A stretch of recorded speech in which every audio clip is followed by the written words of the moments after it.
ইলিয়াস আহমেদ ও ছোটন সাহা।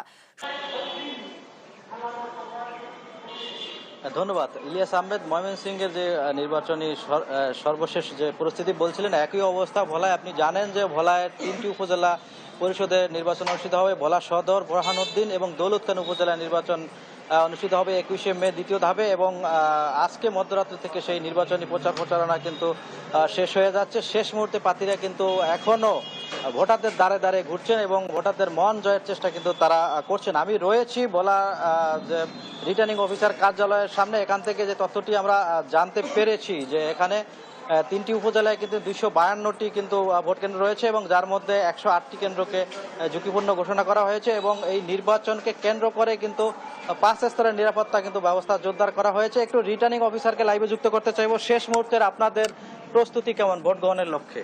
ধন্যবাদ আপনাকে। আপনি জানেন যে আগামী ২১ মে ভোলার দ্বিতীয় পর্যায়ে ৩টি উপজেলাতে নির্বাচন অনুষ্ঠিত হবে। সেই নির্বাচনকে সামনে রেখে আমাদের সকল ধরনের প্রস্তুতি এখন সম্পন্ন আছে। আশা করছি আমাদের ৫ স্তরের নিরাপত্তা নিশ্চিত থাকবে, এবং পাশাপাশি এক্সিকিউটিভ ম্যাজিস্ট্রেট, স্ট্রাইকিং ফোর্স এবং জুডিশিয়াল ম্যাজিস্ট্রেট নিয়োগ থাকবে। আইন শৃঙ্খলা পরিবেশ এখন স্বাভাবিক আছে।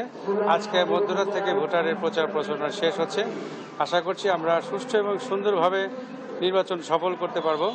আশা করছি ভোটাররাও তাদের নির্বিঘ্নে তাদের পছন্দের প্রতীকে ভোট দিয়ে যাতে বাড়ি ফিরতে পারে, সেই দিকে আমাদের সবাই সচেষ্ট আছে এবং সেভাবে কাজ করছে।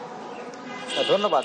যেমনটি শুনছিলেন যে রিটার্নিং অফিসারও যেমনটি বলছিল যে তাদের ভোট নিয়ে যে সর্বশেষ এই প্রস্তুতির কথা, এবং আগামীকালকে কিন্তু কেন্দ্রগুলোতে ভোটারদের যে সরঞ্জাম রয়েছে ভোট গ্রহণের লক্ষ্যে সেগুলো কিন্তু পাঠানো হবে, এবং মূল ভূখণ্ডের বাইরে যে সমস্ত কেন্দ্র রয়েছে সেখানেই শুধুমাত্র আগামীকালকে ব্যালট পেপারও প্রেরণ করা হবে। আর যে মূল ভূখণ্ডের মধ্যে যে সমস্ত কেন্দ্র রয়েছে সেগুলো কিন্তু ভোট গ্রহণের আগেই কিন্তু যে নির্বাচনী সরঞ্জাম সেগুলো কিন্তু প্রেরণ করা হবে। এবং আজকে লক্ষ্য করেছি যে অলরেডি কিন্তু প্রশাসনের কর্মকর্তা এবং আইন শৃঙ্খলা বাহিনীরা কিন্তু টহল শুরু করে দিয়েছে, এবং বলা যায় যে এখন পর্যন্ত নির্বাচনের যে সার্বিক পরিস্থিতি অনেকটা ভালো রয়েছে। তো এ ছিল আমার কাছে ভোলাতে যে নির্বাচনকে কেন্দ্র করে সর্বশেষ।